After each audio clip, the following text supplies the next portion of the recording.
Last night we had an incredible windstorm here in the PNW.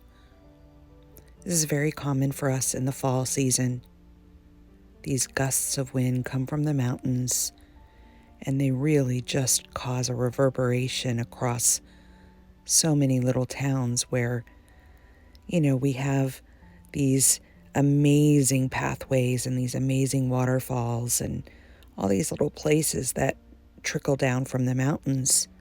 And I happen to live in one of those areas. It's a convergence zone, so when we tend to get weather, we seem to get it a little bit heavier than those maybe even 5 miles up the road. It's pretty crazy how this works. And again, it makes me think about the parallel to how life works. It seems as though others are having different experiences than us, even though they might be just a few miles away. Maybe the vibrations that are happening aren't affecting them, or the opposite, they're affecting them much worse. When I go out of this story of Kelly and I try to expand my awareness to what might be happening for others, I know that I serve them no good there. I'm peering out into God's land. I'm immersing myself into an experience that isn't mine to be involved in. I know this sounds selfish, especially when we look at social affairs and worldly affairs and political affairs and all the things that are buzzing about on media. But I ask you to really inquire on this one today. How many times has you going out and becoming a wild, aggressive ambassador for anything been fruitful? I learned this a couple years ago. Gosh, it must have been 8 or 9 years ago now.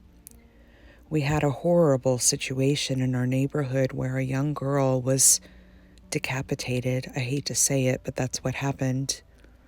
They found her body, and they didn't find much information about what had happened to her, but they suspected that it was a sex trafficking situation that had gone bad, and that her body had been dumped off in a greenway.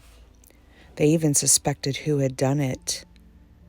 I don't share all of this to be gruesome or in the gritty details of life, but what happened in the story of Kelly at that moment was this rising of this advocate who wanted to help every sex trafficking victim in the world, especially the young girls who didn't seem to have anyone that cared for them.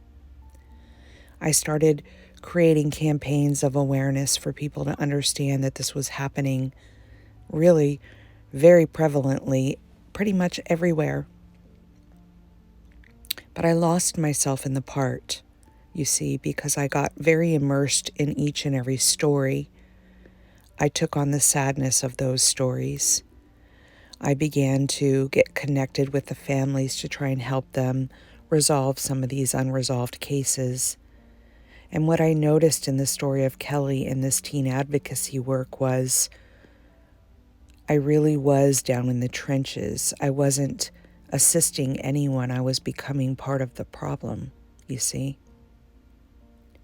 Now, when I got aware of this and I started to pull myself back out of being in the pits, I was able to come a bit higher into a vibration of being able to step more easily into an advocacy position without getting in the pits of hell. I think this is a really good descriptor of what happens to us when we get stories and they become storified. When we get in people's problems, we become part of the problem.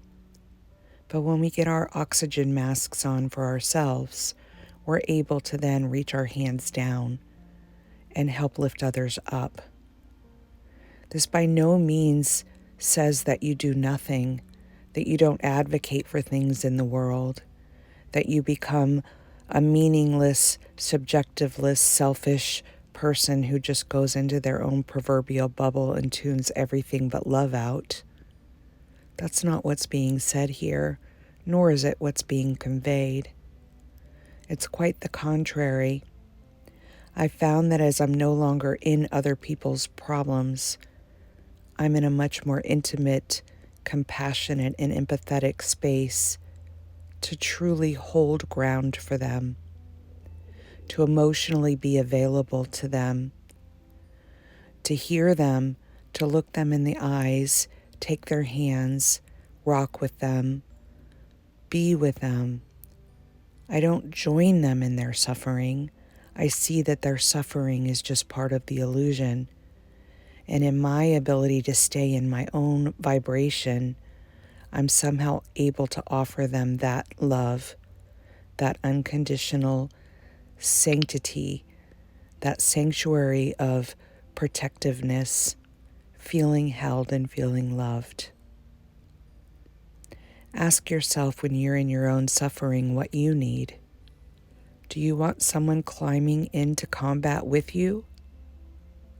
Or do you want someone holding you quietly, rocking you and telling you, I'm here, I see you, I love you, and this too shall be okay? Moving about today after this windstorm and picking things up in the lawn, like the table and chairs that blew over, the umbrella that tipped and bent, the limbs that are on the ground, the things that blew on top of the tiny home, making space for the squirrels and the birdies and the deer to once again get to their foraging areas. It all feels beautiful, and it's all connected. And when I'm not in a place of thinking it shouldn't have happened, it's a meditation to move about, and it becomes fun to reorganize, to relocate these things that tipped over and blew over and gusted through the winds. I'd been wanting to move the table and chairs anyway, so half of it was done for me. The wind blew it right over to the area I wanted to prop it up. And as the sun's starting to come out today, we still have no power, we have no heat, we have no hot water. We're living in truly outdoorsy conditions, and I love every minute of it. I get my generator out of the shed. I collect the things that I know we need if we go into another night without power, and I hunker down and I snuggle in with my sweet little Milo. We even got a little swinging in and a beautiful little trip to the waterfall. I couldn't pass this up. I knew that the waters would be raging and that the limbs and the trees would be so alive this morning. So off we went to explore, and I'm so glad that we did. There were down power lines along the way, people stopping to help each other out to get through it. This is the way of it, you guys. Lifing. It's not all a series of perfect events, but it's how you perceive and receive those events that determines the outcome of your day, of your moment, of your life. We can be mad and angry at the things that seem out of our control, or we can recognize that everything is happening for us. It's a cosmic wonderland in this dreamscape.